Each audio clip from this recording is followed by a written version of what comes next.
நேயர்கள் அனைவருக்கும் வணக்கம். இது ஜெயா பிளஸின் ஏன் என்ற கேள்வி விவாத நிகழ்ச்சி.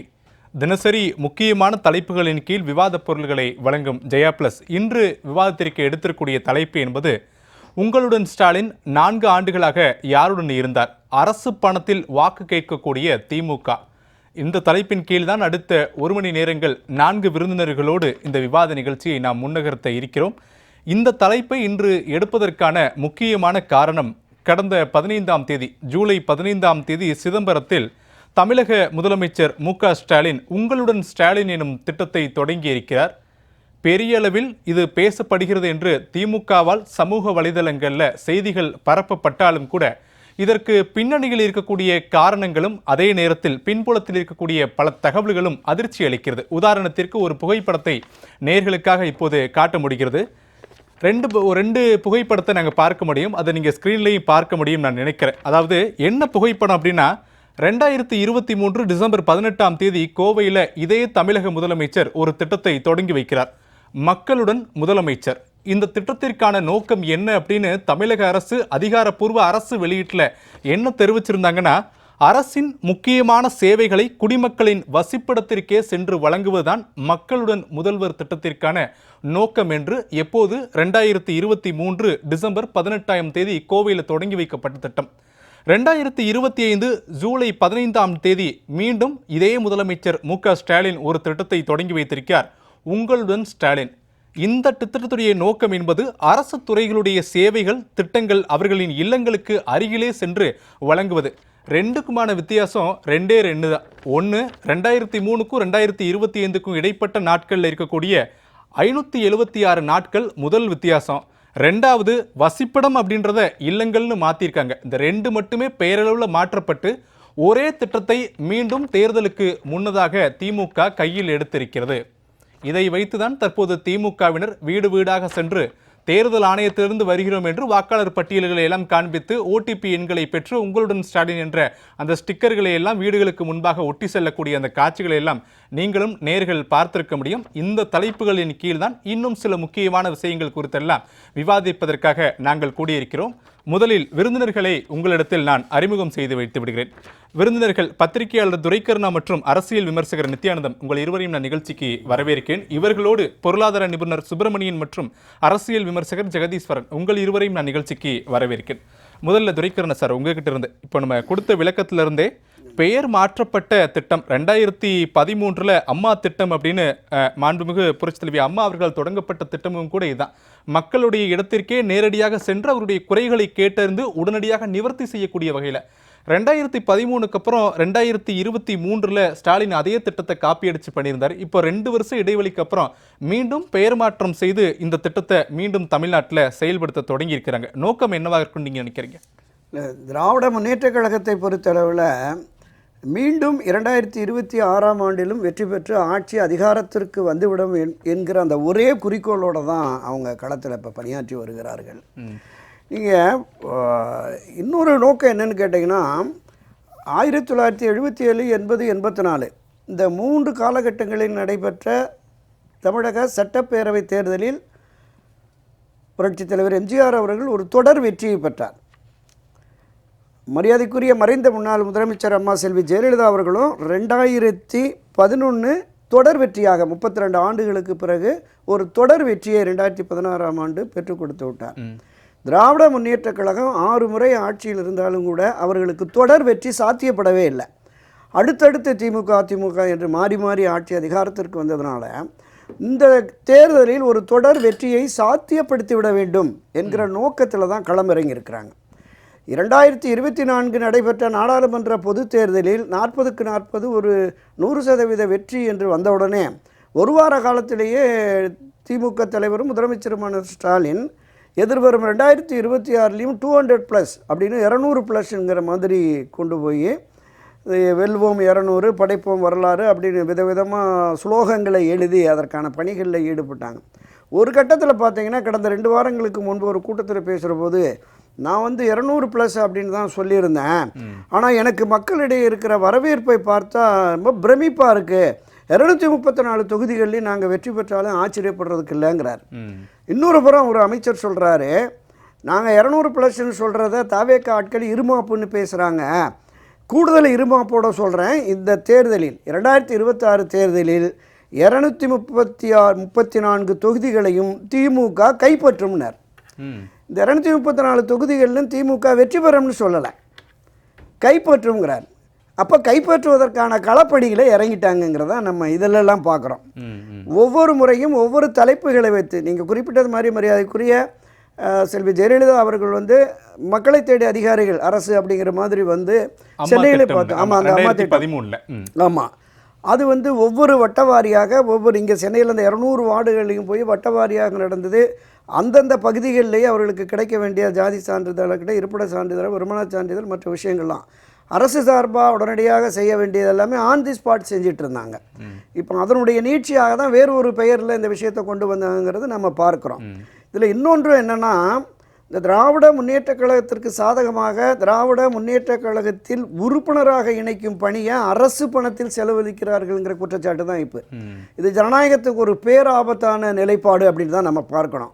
மறைந்த முன்னாள் முதலமைச்சர் மரியாதைக்குரிய திரு கருணாநிதி அவர்கள் அவருடைய ஆட்சி காலத்தில் என்ன பண்ணார்னா, அப்போ வந்து மொத்தமாக இந்த அரசு சார்பான அமைப்புகளில் நியமனங்கள் நடக்கும். எனக்கு தெரிஞ்சு 70கள் 71 காலகட்டத்தில் 71 72 அந்த 69 70க்கு பிறகு திரு கருணாநிதி அவர்கள் 71 முதலமைச்சரானதுக்கு பிறகு பார்த்தீங்கன்னா, இந்த மின் வாரியத்தில் கிட்டத்தட்ட 12,000க்கும் மேற்பட்ட மின் வாரிய பணியாளர்களை ஊழியர்களை முழுக்க திராவிட முன்னேற்ற கழகத்தை சார்ந்தவர் தான் நியமித்தார். அதே போல் போக்குவரத்து துறையிலும் பல ஆயிரக்கணக்கான ஒவ்வொரு ஆண்டுமே ஆயிரக்கணக்கானவர்.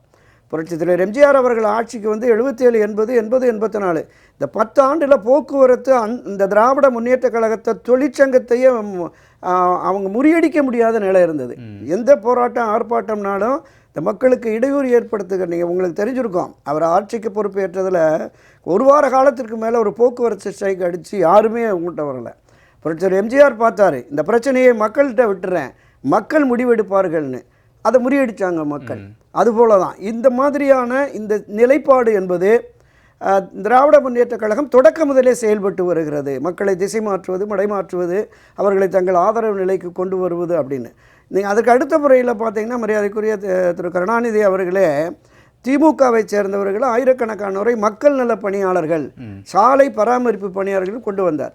மரியாதைக்குரிய அம்மா செல்வி ஜெயலலிதா அவர்கள் ஆட்சிக்கு வந்து தான் அது தேவையற்ற அரசு பணத்தை மீன் செய்கிறாங்க, கட்சிக்காரன் அவன் போய் மரத்தடியில் போய் படுத்துக்கிட்டு வந்து அவன் பாட்டில் சம்பளத்தை வாங்கிட்டு போயிட்டுருக்கான், இது தேவையில்லைன்னு போய் கோர்ட்டு வரைக்கும் போய் பெரிய பிரச்சனைகள்லாம் ஆனது. எனவே தொடர்ந்து திராவிட முன்னேற்ற கழக அரசு இந்த நிலைப்பாட்டை மக்கள் விரோத போக்கை எடுக்கிறது. தங்களுக்கு ஆதரவாக பொதுமக்களை வீடு வீடாக போய் போன உடனே அதை ஒட்டி நீங்கள் காட்டினீங்கள, அதை போய் சவுத்தில் ஒட்டிடுறாங்க. ஐயா ஸ்டாலின் ஐயா கொண்டு வர இந்த திட்டங்கள் பூரா உங்களுக்காக தான், ஒரு 36 சேவைகள் 16 துறையில் 36 சேவைகள், இந்த 36 சேவைகளும் உங்களுக்கு எளிதாக கிடைக்கணும்னா நீங்கள் இதில் வாங்க, இந்த ஒன்றிணைவுல வாங்க. அந்த வீடியோக்கள் நம்ம பார்த்தோம். அது எப்படி? ஆமாம் ஆமாம், இப்படி ஒன்றிணைவும் வாருங்கள் என்று மக்களை இவர்கள் திரட்டுகிறார். இதே நேரத்தில் இந்த அரசுக்கு எதிராக பல்வேறு அமைப்புகளும் சங்கங்களும் அரசு நிறுவனங்களும் ஒன்றிணைந்து போராட்ட களத்துக்கு வந்துருச்சு. சரி, நம்ம பார்க்குறோம் பல போராட்டங்கள்.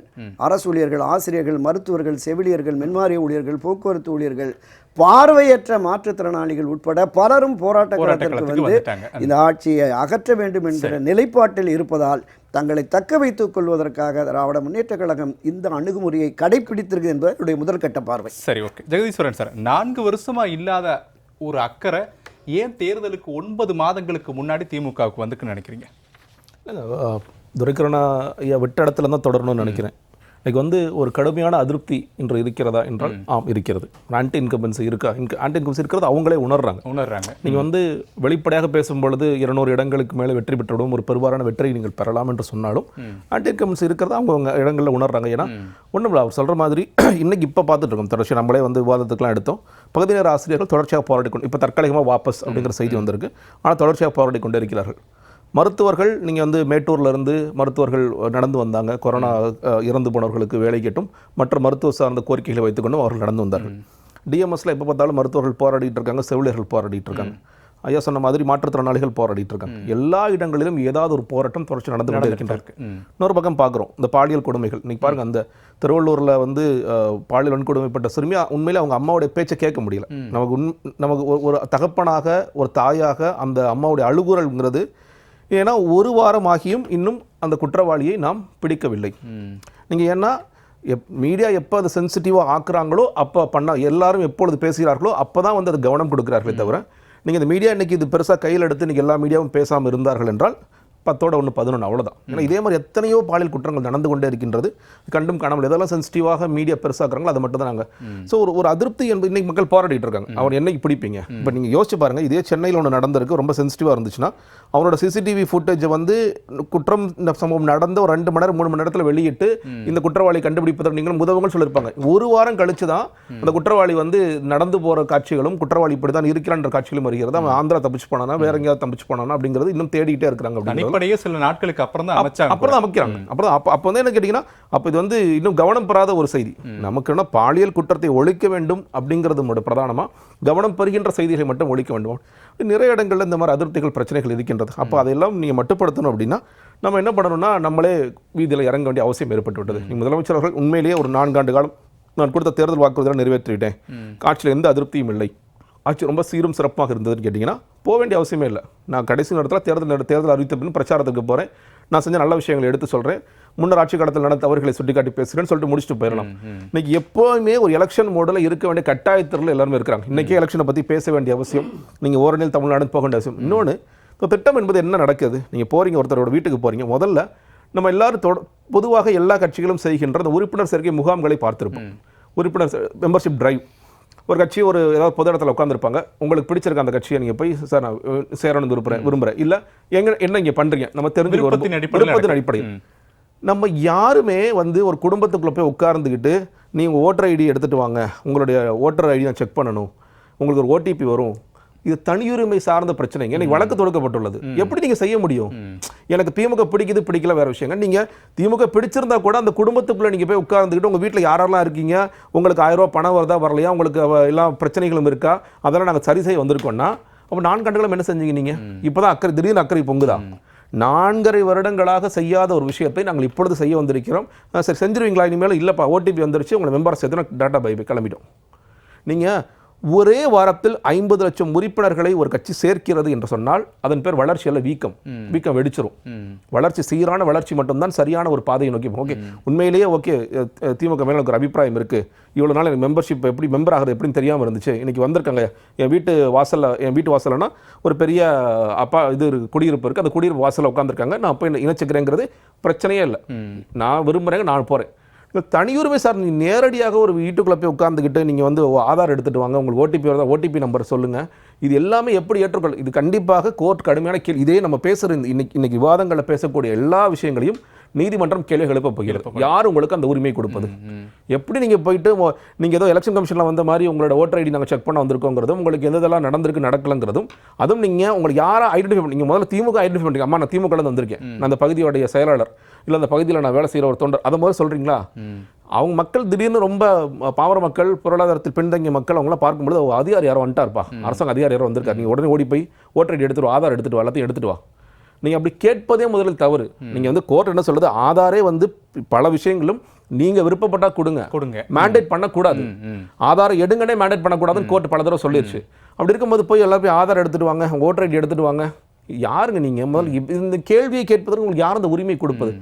அதை நீங்கள் பெருமையாக முதலமைச்சர் அவர்களே வந்து இந்த ஒரே வாரத்தில் 50 லட்சம் நாங்கள் சேர்த்துட்டோம், அல்டிமேட்டாக என்ன சொல்ல போகிறாங்கன்னா 2.5 கோடி உறுப்பினர்கள் சேர்த்து விட்டோம் அப்படிங்கிற ஒரு நம்பரை அரைவ் பண்ணுறதுக்காக அந்த மாவட்டத்திலிருந்து நாங்கள் இவ்வளோ செஞ்சுட்டோம். நீங்கள் வந்து இப்படி கட்டாயப்படுத்தி சேர்ப்பவர்கள் முதல்ல அவங்களே எப்படி இது ஒரு அவசியம் நினைக்க மாட்டாங்களா? என்னங்க இது கட்டாயப்படுத்தி இப்படி நம்ம பண்ணுறதை தாண்டி அந்த வீடியோக்கள்லாம் பார்த்தோம். 1000 ரூபாய் வாங்குறீங்களா இல்லையா சொல்லுங்க, ஓடிபி சொல்லுங்க அப்படின்னு அவங்க என்ன நினைப்பாங்க, ஐயோ 1000 ரூபாய் நிறுத்திடுவாங்க போலயே, அந்த துறையில கூட சொல்றவங்க இருப்பாங்க. இன்னொன்னுங்க, இப்போ அவங்களுடைய டார்கெட் இந்த ஒரு 5-6 மாசத்துல எல்லோருக்குமே கூட, எல்லா மகளிருக்குமே கூட கொடுத்துடட்டும். நீங்கள் ஒருவேளை நீங்கள் உங்கள் ஆசைப்படி வெற்றி பெற்று வருகிறீர்கள், எங்கேருந்து பணம் கொடுப்பாங்க புரியவே இல்லை. அதுவும் நீங்கள் வந்து இந்த தேர்தல் அறிக்கையில் அதே 1000 கண்டினியூ பண்ண முடியாது. ஏன்னா ஏற்கனவே இன்னொரு முன்னாள் முதலமைச்சர் 1500க்கு போயிட்டார். இது வந்து ஏலம் போடுற மாதிரி ஆச்சு. அப்போ நான் 2000க்கு போகணும். சரி, டெல்லியில் 2000 கொடுக்குறாங்க, வேற ஒரு ஊரில் 2000 கொடுக்கும், அப்போ நான் 2000 கொடுக்கணும். இன்னைக்கு 1000 ரூபாயை கொடுக்க முடியாமல் அரசாங்கம் தள்ளாடி கொண்டிருக்கின்றது. நீங்க வந்து அவங்க அங்கே அதிகமாக தள்ளாட இன்னொன்று அங்கே அதிகமாக தள்ளாட தான் இங்கே காசே வரும். அது ஒன்று நடந்துட்டு இருக்கு. மது விற்பனை அதிகப்படுத்தணும், நீங்க அதெல்லாம் செஞ்சாதான் வருங்க போது எங்கிருந்து பணம் வரும்? இன்னும் இல்லை, நான் 9 லட்சம் கோடியை அடுத்த என்ற ஒரு ஆட்சியை கொடுத்தீங்கன்னா நான் 20 லட்சம் கோடியாக ஆக்கிட்டு போயிடுறேன். அப்போ நான் கதை சொல்லி ஜிஎஸ்டிபிக்குள்ள தாங்க இருக்கு, எல்லாமே கட்டுக்குள்ள தான் இருக்கு அப்படிங்கிறது நோக்கி அவர்கள் நகர்த்தி கொண்டிருக்கிறார்கள். 21ல எப்படி கொடுத்தாங்களோ அதே மாதிரி இப்ப தொடங்கிட்டாங்க. அதே மாதிரி ஒரு போலியான அறிவிப்புகள் மிகப்பெரிய இந்த பொருளாதார சிக்கலை நோக்கி தமிழகத்தை செலுத்தி கொண்டிருக்கிறார்கள். இது ஒரு சமயம் என்ன ஆயிடுன்னு கேட்டீங்கன்னா, உங்களுக்கு 1000 பணம் வந்துருச்சுல, பணம் வந்துருச்சுங்க, உங்க வீட்டுக்காரர் மாசம் சம்பளம் வந்துச்சா, இனிமேல் வராது, அந்த 1000 பணம் வாங்கிட்டு அதோட நிப்பாட்டிக்க, அதுங்கிற மாதிரி ஆயிடும். ஒரு பேர் ஆபத்தை நோக்கி கொண்டு போறாங்க. புரியாத அளவுக்கு செய்து கொண்டிருக்கிறார். ஓகே, நித்யானந்தம் சார், ஜெகதீஸ்வரன் முக்கியமான ஒரு கேள்வியை எழுப்பி அவருடைய முதல் உரையை நிறைவு செஞ்சிருக்காரு. எங்க இருக்கு உங்ககிட்ட நிதி? ஏற்கனவே கடந்த கால திட்டங்களின் போது மத்திய அரசு எங்ககிட்ட போதிய நிதியை வழங்கல, அதனால எங்ககிட்டயே நிதி இல்லை, அந்த திட்டங்கள்லாம் எங்களால் செயல்படுத்த முடியலன்னு சொல்லக்கூடிய அரசு இப்பையும் அதே போன்ற வாக்குறுதிகளை கொடுத்து மக்கள்கிட்ட வீடு வீடாக சென்று இப்படி செல்லக்கூடிய நிலையில் எப்படி எதிர்கால திட்டங்களுக்கான நிதி இல்லாமல் இப்படி ஒரு வாக்குறுதியை கொடுக்க முடியும்? என்ன நடக்குது? இது ஒரு பேர ஆபத்தை கொண்டு போய் தமிழகத்தை விடப்போகுது அப்படின்னு ஜெகதீஸ்வரன் சொல்லியிருக்கார். உங்களுடைய கருத்து? கடந்த தேர்தல் வாக்குறுதியிலேயே ஒவ்வொரு இல்லத்தரசிகளுக்கும் 1000 கொடுப்பதாக வாக்குறுதி கொடுத்தார்கள். பிறகு ஆட்சிக்கு வந்தவுடனே தகுதி உள்ளவர்களுக்கு 1000 ரூபாய் என்று சொன்னார்கள். இப்பொழுது சில காலமாக ஏதோ குரானா அது என்று காரணம் காமிச்சு அதுவும் இல்லை என்றாகி இருக்கிறது. எல்லோருக்கும் முதல் முறை கிடைத்தவர்களுக்கு 2வது முறை கிடைக்கவில்லை. தகுதி எதன் அடிப்படையில் என்று எவருக்குமே தெரியாது. அவர்கள் விரும்புகிற கட்சிக்காரர்கள் தான் தகுதியா என்று சொன்னால் அது இப்பொழுது வெளிப்பட்டிருக்கிறது. அந்த 1000 ரூபாய் கூட கொடுக்கவில்லை. இப்போ மீண்டும் அதே வாக்குறுதி 1000 ரூபாய் மாதம் உங்களுக்கு கிடைக்க வேண்டுமா, உங்களுடன் ஸ்டாலின் புனிங்க அப்படின்னு சொல்லி ஒரு படிவத்தை கொடுக்குறாங்க. சாதனை இனிய தேவம் கொடுக்குறாங்க. வீடு வீடாக போகிறாங்க. ஸ்டாலின் அவர்கள் சொல்லுகிறார்கள், 10 நிமிஷம் ஒரு வீட்டில் நீங்கள் செலவழிக்கணும், 10 மணித்துணிகள் செலவழிக்கணும். இப்போ இந்த படிவங்களை கொடுப்பதற்கும் இவர்களுடைய திட்டங்களையெல்லாம் என்ன நிறைவேற்றுகிறார்கள் என்ற ஒரு துண்டு பிரசுரம் கொடுப்பதற்கும் ஒரு வீட்டில் 10 நிமிடம் அவசியமா? அப்போ 10 நிமிடம் அவர்களுக்கு என்ன வேலை? அந்த வேலை என்ன என்று வெளியிலே தெரியாது, அந்தந்த வீட்டிற்கு தெரிகிறது. உங்களுடைய ஆதாரை கொண்டு வாருங்கள் என்று சொல்லி அவர்களுக்கு திமுகவிலே உறுப்பினராக்குவதற்காக ரேஷன் கார்டை கேட்கிறார்கள், ஆதாரை கேட்கிறார்கள், ஓடிபியை கொடுக்கிறார்கள். திமுகவிலே உறுப்பினர் என்று அவர்களுக்கே தெரியாது. அவர்களுடைய அலைபேசி எண்ணை வாங்கி கொள்கிறார்கள். ஒரு நாள் அந்த அலைபேசியில் அவர்களுக்கு அழைப்பு வரும்பொழுது அவர்கள் நாங்கள் திமுகவிலெல்லாம் உறுப்பினராகவில்லை என்ற பதில் நாம் செய்தியிலேயே பார்க்கிறோம். தொலைக்காட்சியிலே வந்திருக்கிறது. நாங்கள் திமுகவுக்கு உறுப்பினர்களே கிடையாது, யார் சொன்னது உங்களுக்குன்னு? இந்த மாதிரி இருக்குமா, இதுதானே உங்களோட தொலைபேசி எண் அலைபேசி எண் கேட்டால் ஆமான்றாங்க. அப்போது யாருக்குமே ஆதார் கார்டுடைய நம்பர் கேட்கக்கூடாது. சரி, கேட்டு வாங்கிட்டீங்க. அலைபேசி எண் நீங்கள் வாங்கிட்டு போயிட்டு அண்ணா பல்கலைக்கழகம் மாதிரி அங்கே செய்த ஒருவனை போல ஒருவனிடத்தில் நீங்கள் கொடுக்க மாட்டீர்கள் என்பது என்ன நிச்சயம்? எப்படி அந்த அலைபேசி எண் எல்லோருக்கும் செல்லலாம்? அது அவருடைய பர்சனல் மேட்டர். வியாபாரம் வந்தால் கொடுக்கலாம், சொந்த அலைபேசி எண் எப்படி கேட்பார்கள்? எனவே இன்றைக்கு தமிழகத்திலே நடக்கிற பாலியல் வன்முறையாகட்டும், கொலை கொள்ளைகளாகட்டும் எல்லாம் பெருகி கொண்டே இருக்கிறது. மக்கள் அதை பற்றி கவலைப்பட்டு கொண்டு நாம் தவறு செய்து விட்டோமே, இந்த ஆட்சியை தேர்ந்தெடுத்து விட்டோமே என்று நொந்து போயிருக்கின்ற நேரத்தில் உங்களுக்கு 1000 ரூபாய் கிடைக்கும். நீங்கள் இந்த படிவத்தை பூர்த்தி செய்து கொடுக்கவில்லை என்றால் கிடைத்திருக்கின்ற 1000 ரூபாய் கூட கிடைக்காமல் போய்விடும் என்று சொல்லுகிறார்கள். இது நான் சொல்லல, தொலைக்காட்சியிலேயே அந்த மக்கள் சொல்வதை கேட்டிருக்கிறேன். ஆக இப்படி ஒரு மிரட்டல், உங்களுக்கு கிடைக்க வேண்டிய 1000 ரூபா கூட கிடைக்காது, அதனால் ஃபில்அப் பண்ணி கொடுங்க அப்படின்னு சொல்லி திமுகவில் 2.5 கோடி பேரை உறுப்பினராக்கணும். இந்த தேர்தல் நேரத்தில் கொடுக்கின்ற பணத்தை நேரடியாக கொடுக்க முடியாமல் தேர்தல் கமிஷன் ஏதேனும் வழிவகுத்து இந்த முறை அழுத்தத்தை கொடுக்குமோ அல்லது முழுக்க முழுக்க அந்த பட நடமாட்டத்தை இல்லாமல் செய்து விடுவார்களோ என்ற அச்சம் அவர்களுக்கு இருக்கின்ற காரணத்தினாலே அரசாங்க செலவிலேயே இப்பொழுது தொடங்கி வைக்கிறார்கள். இன்னும் 8 மாதம் இருக்குது. 8 மாதத்துக்கு 8000 ரூபா ஒரு வீட்டுக்கு கிடச்சிரும். அப்போ அந்த ஓட்டு எங்கே போகும்? 8,000 ரூபா கொடுக்க வேண்டியது கட்சி கொடுக்கல, கட்சி காசுக்கு கொடுத்ததா குற்றச்சாட்டு சொல்ல முடியாது. அரசாங்க காசு எடுத்து கட்சிக்காக அவர்கள் ஓட்டுக்கு பணம் கொடுத்து கொண்டிருக்கிறார்கள் என்ற குற்றச்சாட்டை தான் நான் வைக்க முடியும். அந்த அளவுக்கு கேவலமான ஒரு அரசாக இருக்கிறது. இதே நீங்கள் குறிப்பிட்டீர்கள் அம்மாவை என்று சொல்லி. அம்மா எப்பொழுதுமே நம்முடைய ஜெயலலிதா அம்மையார் அவர்கள் எப்பொழுதுமே உங்களுடன் நான் என்று தான் சொல்லுவார்கள். ஆனால் இங்கே அதையே அப்படியே முத்திரை மாற்றி உங்களுடன் ஸ்டாலின் சொல்கிறாரு. அவங்க செஞ்சது தானே, அதையே நீங்கள் காப்பி புது திட்டம் மாதிரி வீடுதோறும் மருந்தகம், வீடுதோறும் கல்வி, இவையெல்லாம் மத்திய அரசினுடைய திட்டங்கள். அவற்றிலே முத்திரை குத்தி நீங்கள் செய்வதாக சொல்லுகிறீர்கள். மருந்தகம், பிரதான மந்திரி மருந்தகம் இருக்கிறது, உடனே அதை காப்பி அடிச்சுட்டு முதல் மந்திரி மருந்தகம். ஏன் பிரதான மந்திரி மருந்தகத்தில் மருந்து நமக்கு வேலை செய்யாதா?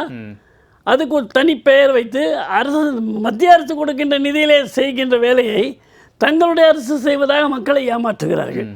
இப்படி ஒவ்வொரு விஷயத்திலேயுமே இன்றைக்கு கடன் என்று பார்த்தீர்கள் என்று சொன்னால், கடந்த ஆட்சி விட்டு சென்ற அத்தனை நாட்களான கடனையும் இந்த 4 ஆண்டுகளிலே சமமாக கடன் வாங்கிவிட்டார்கள்.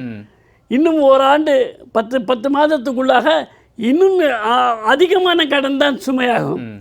இவற்றையெல்லாம் வேறு செய்ய வேண்டும். மத்திய அரசு நிதி கொடுக்கவில்லை என்று பொய்யை சொல்லுகிறார்கள். மத்திய அரசு என்ன நிதி கொடுத்தது? இவர்கள் ஆட்சியிலே 10 ஆண்டுகள் இருந்தார்கள், அப்பொழுது கொடுத்த நிதியையும் இப்பொழுது மோடி அவர்கள் 10 ஆண்டு கொடுத்த நிதியையும் ஒப்பிட்டு பார்த்தால் 3 மடங்கு அதிகம் கொடுத்திருக்கிறார்கள். இதை யாரும் மறுக்க முடியாது. 3 மடங்கு அதிகம் கொடுத்திருக்கிறார்கள்.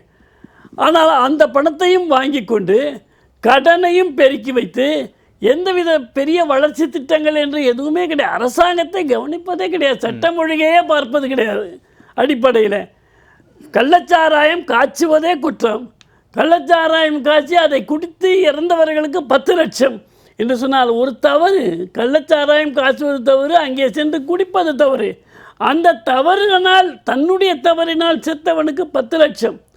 ஆனால் நியாயமாக ஏதோ ஒரு விபத்தின் காரணமாகவோ இந்த மாதிரியான பாலியல் வன்முறை காரணமாகவோ இறந்து விட்டால் அல்லது போலீஸ் கஸ்டடியில் இறந்து விட்டால் அவர்களுக்கு 5 லட்சம் ரூபா. அவன் என்ன தப்பு பண்ணான்? டாஸ்மாகில் கூட குடிக்கலையா? உங்கள் கள்ளச்சாராயம் குடிக்கிறத விடுங்க, சட்டவிரோதமாக குடிக்கிறத விடுங்க, சட்டப்படி நீங்கள் வைக்கிற சாராயம் கூட கொடுக்காமல் இருக்கக்கூடிய ஒரு காவல்காரன், ஒரு சின்ன வயது பையனை நீங்கள் பின்னாடி கூட்டு போயிட்டு அந்த கோயிலுக்கு பின்னாடியே அடித்து கொண்டு இருக்கீங்களே, இதெல்லாம் சட்டம் ஒழுங்கு பிரச்சனை. இது அன்றாடம் நடக்கிறது. ஒரு தடவை நடந்து முடிஞ்சு போச்சுன்னா பார்த்தா இன்னொரு ஊரில் அதே செய்தி. அந்த தேர்தலுக்கு முன்னாடி இப்போ இந்த பணிகள் எல்லாமே மடைமாற்றக்கூடிய பேராசை ஏற்படுத்தக்கூடியது தான், ஆசையை காட்டுவது. திருவல்லிக்கேணி யாருடைய தொகுதி? துணை முதல்வருடைய தொகுதி. திருவல்லிக்கேணியிலே நேற்றைய தினம் ஒரு சம்பவம் நடந்திருக்கிறது. ஒரு பையனை அவன் ஒரு அத்லட்டிக் சாதாரண குடும்பத்திலிருந்து, அவனும் அவனுடைய பழக்க வழக்கங்கள் சரியில்லாமல் அவருடைய தாய் அவரை மீன் விட்டு பிழைக்க வைத்தார்கள். அவனை மாற்றினார்கள். அந்த மீனவ குடும்பத்தை சேர்ந்த அந்த பையனை வீட்டுக்கு வெளியிலேயே வெட்டி போட்டிருக்கிறாங்க. துணை முதல்வருடைய தொகுதியில், சென்னையில், தலைநகரத்தில் என்ன நடக்குது? சட்டம் ஒழுங்கு இருக்கிறதா? தமிழ்நாடு ஃபுல்லாக இருக்கக்கூடிய ஒரே கேள்வி தான், சட்டம் ஒழுங்கு தமிழகத்தில் சரியாக இருக்குன்றது. அந்த கேள்வியோடு நீங்கள் வச்சிருக்கீங்க, நம்ம தொடர்ந்து பேசலாம். சுப்பிரமணியன் சார், இப்போது எல்லாரும் 3 விருந்தினர்கள் உங்களுக்கு முன்பு பேசிய போது, ஜெகதீஸ்வரனாக இருக்கட்டும், துரைக்கருணா சாராக இருக்கட்டும், எல்லாரும் முன்வைக்கக்கூடியது தமிழக அரசிட்ட நிதியே இல்லைங்க, அதான் பிரச்சனையே இங்கே அப்படின்றத முன்வைக்கக்கூடியது. ஏற்கனவே சட்டமன்ற கூட்டத்தொடரில் கூட தமிழகத்தில் அரசிட போதிய நிதி இல்லை, ஆல்ரெடி கடன் 9 லட்சம் ரூபாய் இருக்குது அப்படின்றதெல்லாம் முதலமைச்சர் உரையின் போது கூட குறிப்பிடுகிறார். ஆனாலும் கூட இன்னமும் நம்ம இது போன்ற திட்டங்களை முன்னெடுத்து செல்கிறோம், இன்னும் கூடுதலாக சேர்க்கப்படும், 50 லட்சம் விண்ணப்பங்கள் வருகுது, இதில் பெரும்பாலான விண்ணப்பங்கள் எங்களுக்கு அந்த உதவித்தொகை கொடுக்கணும் அப்படின்ற மாதிரி விண்ணப்பங்கள் தான் இருக்குது. இதுக்கெல்லாம் அரசிட்ட போதிய பணம் இருக்கா? இதெல்லாம் செயல்படுத்த முடியுமா? ஒரு பொருளாதார நிபுணராக நீங்கள் என்ன பார்க்குறீங்க? அதாவது 2026 கண்டிப்பாக இவர்கள் ஆட்சிக்கு வரமாட்டாங்கன்னு அவருக்கு தெரிஞ்சு போச்சு. அதனால் எப்படி உங்களுக்கு முன்னாடி 505 வாக்குறுதிகளை கொடுத்து அதில் 100% நிறைவேற்றிட்டோம், அப்புறம் 90 ஆச்சு, 78 ஆச்சு, படிப்படியாக குறைஞ்சி வரா மாதிரி இன்றைக்கி நம்ம ஒரு 8,000 ரூபாய் ஐயா சொல்கிற மாதிரி அதில் எனக்கு முரண் இருக்கிறது. அந்த 8,000 ரூபாய் கேட்குறாங்கன்னு சொல்கிறாங்க. அவங்க 8,000 கேட்கல, அவங்க 35,000 + 8,000 கேட்க போகிறாங்க. அது எப்படி நான் எக்ஸ்பிளைன் பண்ணுறேன் நான். ஸோ அந்த 8,000 ரூபாய் அவங்களுக்கு கொடுத்துட்டதுக்கப்புறம் அந்த கடனை ஏற்றி விட்டு வரப்போகிற அரசாங்கம் பார்த்துக்கிட்டோம். ஸோ மேலே இருக்கிறவன் பார்த்துப்பான்னு சொல்லுவாங்க இல்லையா, அது மாதிரி பார்த்தீங்கன்னா 10 லட்சம் கோடி ரூபாய்க்கு கடன் வந்து தமிழகத்திற்கு கண்டிப்பாக மார்ச் 2026 வந்துடும். அதாவது ஒரு குடும்பத்துக்கு மேலே பார்த்தீங்கன்னா 2,63,000 ரூபாய் ஒரு குடும்பத்துக்கு மேலே. இது வந்து பிடிஆர் பயணிகள் தியாகராஜன் சொன்னார். 2,64,000 ரூபாய் வந்து ஒரு குடும்பத்தின் மீது கடன் சுமை இருக்கிறது அப்படின்னு சொன்னார். அப்படின்னா கடன் இருக்குன்னா அப்போ குறைக்க போகிறாங்கன்னா நம்மளோட எல்லாரோட எதிர்பார்ப்போம். ஸோ எப்படி வந்து நீங்கள் வந்து ஊழல்களை வந்து குறைத்து அந்த ஊழலில் ஈடுபட்ட அமைச்சர்கள் மேலே கேஸை ஃபைல் பண்ணி அங்கேருந்து வந்து ரெவென்யூ ரெக்கவர் பண்ணி இல்லை நல்ல பொதுத்துறை நிறுவனங்களில் வந்து இயக்கி அதன் மூலமாக வருகின்ற லாபத்தை வந்து எப்படி இந்த கடனை நோக்கி அடைத்து விட்டு இந்த 2,63,000 வந்து 1 லட்சமாக குறைப்பீங்க அப்படின்னு எதிர்பார்ப்பு.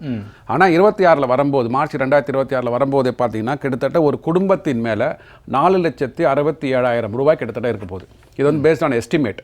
இது மேலேயும் போகலாம். ஏன்னா இப்போ வந்து இந்த 8,000 ரூபாய் கொடுக்க போகிறான்னு சொல்கிறாங்க பார்த்தீங்களா, ஐயா சொன்னார் பார்த்தீங்களா. அது வந்து ஒரு வீடியோ காணொலியில் பார்க்கும்போது ஒரு அம்மா கேட்குறாங்க, நாங்கள் போன மாதம் வரைக்கும் வந்து 2,50,000 ரூபாய்க்கு மேலே சம்பாதிச்சுட்டு இப்போ எனக்கு 2,50,000 கீழே வந்ததுனால நாங்கள் மகளிர் உரிமை தொகைக்கு வரோம் நீங்கள் நினச்சிட்டு இருக்கீங்களா? நாங்கள் எப்போவுமே வந்து வறுமை கோட்டு கீழே தான் இருக்கிறோம். உங்களுக்கு தெரிந்த நபர்களுக்கு, உங்கள் கழகத்திற்கு தெரிந்த நபர்களுக்கு, ஓட்டு போடுற நபர்களுக்காக நீங்கள் கொடுத்துருக்கிறீங்க செப்டம்பர் 2022. அப்போ செப்டம்பர் 2022 எனக்கு இன்னைக்கு வரைக்கும் சேர்த்து கொடுங்க. கிட்டத்தட்ட 35 மாதங்கள் கடந்து போயிருக்குது. நாங்கள் அப்பயும் வறுமை கோட்டு கீழே தான் இருக்கிறோம். இப்போ நாங்கள் வந்து அப்போல்லாம் நிறைய சம்பாதிச்சுட்டு திடீர்னு வந்து கீழே வந்துட்டா மாதிரி எங்களுக்கு மகளிர் உரிமை தொகை கொடுக்குறீங்களா? அது கிடையாது. எங்களை வந்து நீங்கள் விட்டுட்டீங்க. ஸோ அப்போ என்ன அர்த்தம்? ஒரிஜினலாக செப்டம்பர் 2022 கொடுத்து அவங்க அந்த தேர்தலேருந்து கூட போகலாம். அவங்க நீங்கள் என்னைக்கு வந்து இந்த ஸ்கீமை இம்ப்ளிமெண்ட் பண்ணீங்களோ அன்னையிலேருந்து இன்னைக்கு வரைக்கும் 35 மாதங்கள் கடந்து போயிருக்குது. ஸோ நாங்கள் அன்றைக்கி வறுமை கோட்டில் தான் இருந்தோம், கீழே இருந்தோம், இன்றைக்கி வறுமை கோட்டு கீழே தான் இருக்கிறோம். ஸோ 8,000 ரூபாய் கொடுக்க போகிறீங்களா, அதையும் சேர்த்து எனக்கு 35,000 சேர்த்து 43,000 ரூபாய் கொடுங்கன்னு தான் கேட்குறாங்க. ஸோ அதில் கேட்பதில் நியாயம் இருக்கிறது. ஏன்னா வந்து அவங்க என்ன சொல்கிறாங்கன்னா, இப்போது இன்னொரு புரிதல் என்ன பார்க்கணுன்னா, இப்போ 3 வருடங்களாக தமிழகத்தில் வந்து வளர்ச்சியே இல்லையா? தமிழகம் பார்த்தா இவங்க ஜிஎஸ்டிபியில் பார்த்து நம்ம 2ஆக இருக்கிறோன்றாங்க, வளர்ச்சியில் நாங்கள் தான் முன்னால் இருக்கிறோன்றாங்க, ஃபாரின் டைரக்ட் இன்வெஸ்ட்மெண்ட்ஸ்லாம் இங்கே தான் வருதுன்றாங்க, வேலைவாய்ப்புகள் நிறைய பெருகுதுன்றாங்க. அப்போது நீங்கள் முதல்ல உரிமை தொகை கொடுத்தீங்க இல்லையா 1.16 குடும்ப உறுப்பினர்களுக்கு, குடும்ப தலைவிகளுக்கு. இப்போ அதுலேருந்து ஒரு 10,000 குடும்ப தலைவர்கள் வெளியில் போகலையா, இல்லை 1 லட்சம் குடும்பத்தில் வெளியில் போகலையா? அப்போ என்ன ஆகும்? நீங்கள் வந்து எப்போவுமே வந்து மக்களை வந்து வறுமை கோட்டு கீழே வச்சுட்டு இருக்கிறீங்களா? அப்போ இந்த பணம்லாம், வளர்ச்சிக்கு வந்த பணம்லாம் எங்கே போச்சு? இதுதான் கேட்குறாங்க மக்கள். ஸோ இதை வந்து மடைமாற்றம் செய்வதற்காக உடனே வந்து மக்களுடன் ஸ்டாலின், உங்களுடன் ஸ்டாலின் போறார் அவர். ஸோ உங்களுடன் ஸ்டாலின் இந்த 4 வருடங்களாக 4.5 வருடங்களாக எங்கே போனார் அவர்? ஸோ 505 வாக்குறுதிகள் கொடுத்தீங்க, அதெல்லாம் நாங்கள் வந்து சரி செஞ்சிருவோம், எல்லாத்தையும் சரி செஞ்சிருவோம்னு சொன்னாங்க. பட் இன்னைக்கு திருப்பியும் போவதற்கான தேடல் எதுக்காக இருக்கு? ஸோ அப்போ வந்து ஆன்டி இன்கம்பன்சி நல்லா செட் ஆயிருக்குன்னு அவருக்கு தெரியுது. இன்னொன்று மத்திய அரசாங்கம் வந்து நிதி கொடுக்கல, இவங்க பாஷையில் சொல்லணும்னா ஒன்றிய அரசாங்கம் நிதி கொடுக்கலன்னுவாங்க. 2,152 கோடி ரூபாய் சமக்ர சிக்ஷா அபியான் கொடுக்கலன்னு சொன்னாங்க. சரிங்க, கொடுக்கல, உங்க கருத்தை வந்து உண்மைன்னு வச்சுப்போம். அது என்ன சொன்னாங்க? பொங்கல் பரிசு 1000 ரூபாய் 2 கோடி குடும்பத்தாரர்களுக்கு கொடுக்கணும், அதனால் 2,000 கோடி ரூபாய் செலவாகுங்க. எனக்கு 2,152 மத்திய அரசாங்கத்திலேருந்து வரல, ஸோ 2,000 கோடி என்கிட்ட இல்லை, கொடுக்கலன்னு சொல்லிட்டு கணக்கு எழுதினாங்க. இப்போ பள்ளி கல்வியாண்டு ஆரம்பிச்சது. இப்போ மாணவர்களுக்கு வந்து கல்வி சாதனங்கள் கொடுக்கணும். அதுக்கு வந்து என்கிட்ட பணம் இல்லைங்க, 2,000 கோடி செலவாகும். மத்திய அரசாங்கத்திலேருந்து சமக்ர சிக்ஷா அபியானில் வந்து 2,152 வரல. சார் நீங்கள் அதுதான் ஒரு வாட்டி கணக்கு எழுதிட்டீங்களே, உங்கள் 2,152 வரல, அதனால பொங்கல் பரிசு கொடுக்கல, முடிஞ்சு போச்சு. அப்போ திருப்பி எதுக்கு அதே 2,000 வந்து திருப்பி இந்த கவர்மெண்ட் செந்தில் வந்து அந்த பணம் இதுதான், அந்த பணம் இதுதான் சொல்லுவாங்களே, 2 பணம் வாங்கி எங்கப்பா ஒன்றுன்னு கேட்பாங்க, அதுதான் இதுன்னு சொல்லுவாங்க. இந்த 2,000 வச்சுக்கொண்டு இந்த கணக்கை காமித்து கொண்டு மக்களை வந்து மடைமாற்றம் செய்து கொண்டிருக்கிறார்கள். கணக்கு கேட்டதுனால பார்த்தீங்கன்னா அதிமுக என்ற ஒரு பெரிய கட்சி உருவாச்சு, அதனால் திமுக என்பது ஆட்சி கட்டிலிருந்து அகற்றப்பட்டது. ஸோ இந்த கணக்கை அவங்க காமிக்க வேண்டும். இந்த கணக்கு காமிக்கலை அப்படின்னா 2026 கண்டிப்பாக திமுக என்பது இந்த ஆட்சி கட்டலிலிருந்து அகற்றப்படும். சார் சுப்பிரமணியன் சார், இப்போ பொங்கல் பரிசு தொகுப்பு கொடுக்கல, 2,000 ரூபாய் அதுவும் போச்சு. ஆமா, மாணவர்களுக்கு அவங்களுக்கான அந்த மாணவர்களுக்கான தேவை கல்வி சாதனங்கள் பூர்த்தி செய்யல. அந்த 2,000 ரூபாய் எங்க போச்சு? அதுதான் 2,000 கோடி இல்லை, அதுதான் விடை தெரியவே இல்லை யாருக்குமே. இப்போ பார்த்தீங்கன்னா 2,000 கோடி ரூபாய் எந்த டிபார்ட்மெண்ட்டில் வந்து ரெவென்யூ லீக்கேஜாக போய் கொண்டிருக்கிறது, எதற்காக பணம் வந்தது, யாருக்கு டெண்டர் கொடுத்தாங்க, டெண்டர் கொடுத்த போது அதற்கு என்ன டெண்டருக்கு வேண்டாம் பொருட்கள் வந்து உள்ளே வந்துதா? ஸோ பொருட்களே உள்ளே வராமல் நிறைய வந்து சிஏஜி ரிப்போர்ட்டில் இருக்குது. அதாவது நம்ம மத்திய சிறைச்சாலையெல்லாம் இருக்குது பார்த்தீங்களா, இந்த சேலமாக இருக்கட்டும் மதுரையாக இருக்கட்டும், அங்கே வந்து பொருட்களே உள்ளே வராமல் கணக்கை எழுதிவிட்டு பணத்தை வந்து அவங்களுக்கு பட்டுவாடா செய்துவிட்டு பொருட்கள் வராமல் இருக்குது. சிஏஜி ஆடிட் ரிப்போர்ட்டில் சொல்லியிருக்கிறாங்க. இதை மாதிரி வந்து நிறுவனங்களுக்கோ கல்வி சாலைகளுக்கோ கூட்ஸை சப்ளை பண்ணிட்டேன், கல்வி சாதனங்களை சப்ளை பண்ணிட்டேன் அப்படின்னு சொல்லிட்டு கணக்கை எழுதிவிட்டு பணம் வந்து மடைமாற்றம் செய்யப்பட்டிருக்கு. ஸோ பணத்துக்கு பணமும் போச்சு, பொருட்களும் வரல, பசங்களுக்கு கல்வியும் போச்சு. ஸோ இந்த மாதிரி நிறைய வந்து குளறுபடிகள் அனைத்து நிர்வாகத்தில் நடந்து கொண்டிருக்கின்றன. இது வந்து மக்கள் கேள்வி கேட்க ஆரம்பிப்பாங்க இனிமேல். ஸோ கேள்வி கேட்க, அதனால தான் இப்போ உடனே முன்னாடியே போறாரு, அந்த கேள்விலாம் கேட்கக்கூடாதுன்றதுக்காக. இப்போ என்ன சொல்றாரு, நான் உங்களுக்கு உரிமை தொகை கொடுக்குறேன், உங்களுக்கு இந்த திட்டத்தை கொடுக்குறேன், மக்களோட ஸ்டாலின் இப்படின்னு போயிட்டு மடைமாற்றம் செய்து கொண்டு ஏதாவது ஒன்று பண்ணி 26ல் ஏதாவது ஆட்சியை வந்து தக்க வைக்க முடியுமா அப்படின்னு பார்க்குறாங்க. ஒரு பெரிய ஆசையோட ஸ்டாலின் பயணிக்கிறாரு. கண்டிப்பாக பெரிய ஆசையோடு பயணிக்கிறாரு. அந்த ஆசை வந்து பேராசையாக இருக்கும். அதில் மண்ணை கவ்வார் என்பது என்னுடைய விருப்பம். சரி ஜெகதீஸ்வரன் சார், திமுகவுடைய தேர்தல் அறிக்கையில் ஒரே ஒரு பக்கத்தை மட்டும் நான் விவாதத்துக்காக எடுத்திருக்கேன். 123வது பக்கத்தில் திமுக சொல்லியிருக்க அந்த அறிக்கையை குறிப்பிட்டு நான் உங்கள்கிட்ட அதுக்கான பதிலை வாங்குறேன். அதாவது மொத்தம் 505 வாக்குறுதி கொடுத்துருந்தாங்க இல்லையா? அந்த 505 வாக்குறுதியை கொடுத்தப்பவே திமுக பிரச்சாரங்களில் முன்வைத்தது தமிழ்நாடு அரசுகிட்ட ஏற்கனவே கடன் ரொம்ப இருக்குது அப்படின்றதான். ஆனாலும் இவங்க கொடுத்தாங்க, நாங்கள் வந்தால் நாங்கள் செஞ்சுருவோம். அவங்ககிட்ட இல்லாத நிதி உங்ககிட்ட எங்கெங்கே இருக்குன்னு அப்பயே கேள்வி வந்துச்சு. இந்த கேள்வியெல்லாம் ஊடகங்கள் பெருசாக எழுப்பிடக்கூடாதுன்றக்காக அப்போ ஒரு விளக்கத்தையும் அந்த தேர்தல் அறிக்கையில் சொல்லியிருந்தாங்க. என்ன அப்படின்னா, இந்த அறிக்கையில் வழங்கப்பட்டிருக்கூடிய வாக்குறுதிகள் எல்லாம் தமிழக அரசின் தற்போதுள்ள கடுமையான நிதி சூழலில் அரசின் கடன் 6 லட்சம் கோடியாகவும் பொதுத்துறை நிறுவனங்களுடைய கடன் 3 லட்சம் கோடியாகவும் உள்ள நிலையில் செயல்படுத்த முடியுமா என்கிற ஐயம் ஒரு சிலருக்கு ஏற்படலாம். தற்போது அரசின் மேல்மட்டத்தில் தலைவிரித்தாரக்கூடிய ஊழலை ஒழித்தும் அரசின் சார்பில் செய்யப்படும் வீண் செலவினங்களை அறவே தவிர்த்தும் வருவாய் இழப்புகளை தடுத்தும் உற்பத்தியை பெருக்குவதன் மூலம் வரி வருவாயை கணிசமாக அதிகரித்தும் புதிய வருவாய் ஆதாரங்களை பரிசீலித்தும் முறையான நிதி நிர்வாகத்தை உறுதி செய்வதன் மூலமும் கூடுதலாக தேவைப்படும் நிதி ஆதாரங்களை திரட்ட முடியும் என்ற நம்பிக்கை திராவிட முன்னேற்றக் கழகத்துக்கு இருக்கிறது. எனவே உங்கள் ஸ்டாலின் 505 வாக்குறுதிகளையும் நிறைவேற்றுவார்னு சொல்லி எப்போ கொடுத்தாங்க? 2021. இதே வாக்குறுதி 2024 மக்களவைத் தேர்தலையும் கொடுத்துருக்காங்க. என்ன நடந்துச்சு உண்மையிலே? வாக்குறுதியையும் அவங்க நிறைவேற்றலை, அவங்க சொல்லக்கூடிய பொருளாதாரத்தையும் தமிழகத்தில் உயர்த்தலை, ஆனால் வரக்கூடிய வரி பணங்களை மட்டும் உயர்த்திக்கிட்டாங்க. குறிப்பாக வீட்டுக்கு சொல்லக்கூடிய அந்த வரிகளில் உயர்த்திட்டாங்க, 3 மடங்கு உயர்த்தினாங்க. இப்படியான குற்றச்சாட்டுகள்லாம் இருக்குது. இந்த மொத்த பணமும் என்ன சார் ஆச்சு? எவ்வளோ பெரிய ஒரு கேள்வி இது இல்லை? நிச்சயமா நீங்கள் அந்த படித்த விஷயங்களில் ஏதாவது ஒன்று நடந்திருந்தால் கூட இவ்வளவு மோசமாக போயிருக்காது. கடை விரித்தாடும் ஊழல், பயங்கரமாக ஊழல் இருக்கு. அந்த ஊழலை நாங்கள் ஒழிக்க போகிறோம். அது நடந்ததா? ஊழலை ஒழிக்கவும் இல்லை, ஊழலை இன்னும் மேற்கொண்டு பெருக்கிட்டு அதிகரிச்சிட்டாங்க. புதிய வருவாய்களை நாங்கள் ஈட்டுவோம். எந்த வருவாய் ஈட்டிங்க? அதே டாஸ்மாக், அதே பத்திரப்பதிவு, அதே விஷயங்கள் தான், அதே ஜிஎஸ்டி. அதை தாண்டி புதுசாக இந்த ஆட்சி அமைந்த பிறகு நாங்கள் எங்களுடைய வருவாயை பெருக்கினோம். ஏதாவது பண்ணீங்களா? இல்லை. புதிய முதலீடுகளை ஈர்ப்போம். நாங்கள் வந்து அவங்களே வந்து சில முதலமைச்சர் டேஷ்போர்டெல்லாம் வச்சுருக்காரு. அவருடைய கண்காணிப்பில் எந்தெந்த இண்டஸ்ட்ரீஸ் வந்திருக்கு, எவ்வளோ MOU சைன் ஆயிருக்கு, என்னென்னமோ சொன்னாங்க. அந்த டேஷ்போர்டு என்னைக்காவது யாராவது காமிச்சிருக்காங்களா? வெளிப்படையாக பார்த்ததே கிடையாது நம்மெல்லாம். அப்போது புதிய முதலீடுகளை நாங்கள் ஈர்த்து விட்டோம். இல்லை. கனிம வள கொள்ளை, மணல் கொள்ளை இதெல்லாம் போயிட்டுருக்கு. காலமாக எல்லாரும் சொல்லுது, இதை வந்து தனியார்கிட்ட விடாதீங்க, நீங்களே எடுத்து செஞ்சால் அதிகமான லாபம் பார்க்கலாம். நீங்கள் இன்னொன்று உங்கள் கண்ட்ரோலாகவும் இருக்கும், ரெகுலேட்டரி பாடியாகவும் நீங்கள் இருக்கலாம். கோட்டை பல தடவை மணல் கொள்ளை நிறைய நடந்துகிட்டே இருக்குது. செகண்ட் சேல்ஸ் அங்கேயே பண்ணுறாங்க. உங்கள்கிட்ட வந்து ஒரு யூனிட் இப்படி வாங்கி அப்படி வேற ஒரு 3 மடங்கு 4 மடங்கு தள்ளிட்டு இருக்காங்க. அதெல்லாம் நீங்கள் கையில் எடுக்கலாம். நீங்கள் ஓவராலாக பார்த்தீங்கன்னா அந்த கவர்மெண்ட்டில் எதெல்லாம் லாபம் கொளிக்குமோ அதையெல்லாம் என்ன பண்ணுவாங்கன்னா தனியார் வச்சுருப்பாங்க. எதெல்லாம் நஷ்டத்தில் இயங்குமோ அதெல்லாம் அரசாங்கம் வச்சுக்கும். லாபம் கொளிப்பதை அரசுக்கு திருப்பி விடலாம் என்று நினைத்தால் அது அரசிற்கு லாபமாக்க முடியும். ஆனால் தனியார்கிட்ட இருந்தால் தான் தங்களுக்கு லாபமாக்க முடியும். சிம்பிளான லாஜிக் தான். நீங்கள் நல்ல ஒரு செழிப்பான ஒரு டிபார்ட்மெண்ட் இருக்குங்க, அந்த டிபார்ட்மெண்ட் அரசாங்கம் எடுத்து நடத்தினா நமக்கு வந்து வருவாயெல்லாம் ஜாஸ்தியாகும். அரசாங்கத்துக்கு வருவாய் வந்து இப்போ என்ன பண்ண போகுது? நமக்கான வருவாயில் அதை உருவாக்கணும் அப்படிங்கிற மட்டும் தான் நோக்கமாக இருக்கிறது. இப்போ நீங்கள் சொன்ன உண்மையிலேயே இதெல்லாம் திமுகவில் இருக்கிறவங்களே படித்து பார்த்துருப்பாங்களாங்கன்னு தெரியல. அன்னைக்கு பேசுறதோட அந்த புத்தகத்தை மூடி வச்சுட்டு அந்த புத்தகத்தை திறக்க வேண்டிய ஆண்டு 2026. அப்பொழுது திறந்து பார்த்துக்கலாம். ஏன்னா மறுபடியும் அதை வந்து கட் காப்பி பேஸ்ட் பண்ணுறதுக்கு தேவைப்படும். அங்கே மட்டும்தான் இவங்களே சொன்னாங்க. நீங்கள் சொன்ன மாதிரி 6 லட்சம் கோடி, அப்போ ஒவ்வொரு கணக்கில் 4.5 லட்சம் கோடி 5 லட்சம் கோடின்னு வெவ்வேறு நம்பர்ஸ் வந்துச்சு. பிடிஆர் பாண்டியராஜன் வெள்ளை அறிக்கையெல்லாம் கொடுத்துருன்னு சொல்லி சொன்னார். நாங்கள் இன்னும் சொல்லப்போனால் நீங்கள் பொதுத்துறை நிறுவனங்கள் குறித்து பேசுறீங்க. நஷ்டத்தில் நிறைய பொதுத்துறை நிறுவனங்கள் இயங்குகிறது. இயங்குகிறது. அதற்காக ஒரு பொருளாதார குழு அமைப்போம். ஆட்சி அமைந்த 3 மாதத்தில் குழு அமைத்து அந்த குழு வந்து இந்த பொதுத்துறை நிறுவனங்களை நஷ்டத்திலிருந்து வெளியே கொண்டு வருவதற்கான வேலைகளை செய்வார்கள். நிறைய குழுக்கள் அதனால் எனக்கு எந்த குழுனே தெரியல. ஒரு பொருளாதார குழு அமைச்சா இந்த பொருளாதார குழு என்னால் சொல்லிட முடியும்.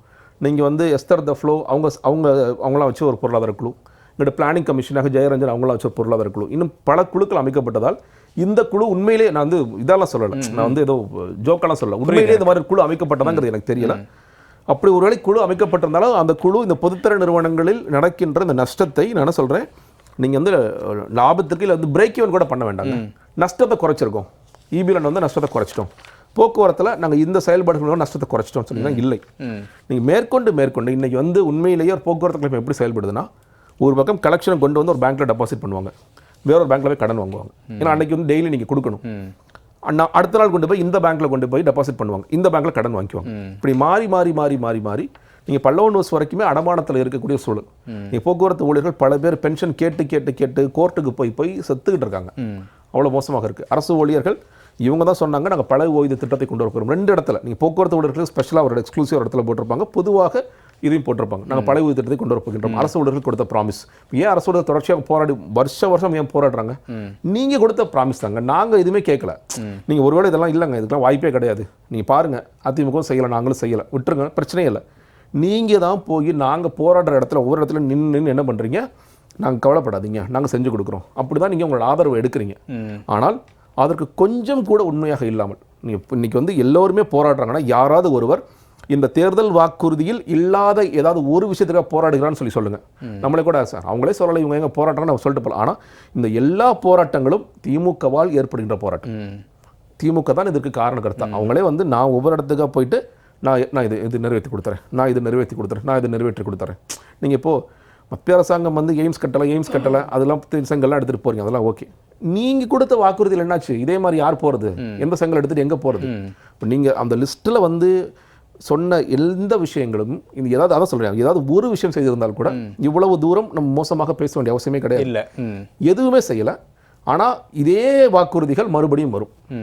பேர் மட்டும் 2021 போல 2026 மாற்றிக்குவாங்க. ஏன்னா செய்யலை இல்லை. நீங்கள் 505 வாக்குறுதிகளை நீ பிரதானமாக இவங்க சொன்ன விஷயங்களை எத்தனை சதவீதம் செய்திருந்தாலும் கேட்டால் என்ன கேட்டால் 30% செஞ்சிருப்பாங்க, 20 அதே கூட கூடுதலாக தான் நான் சொல்கிறேன்.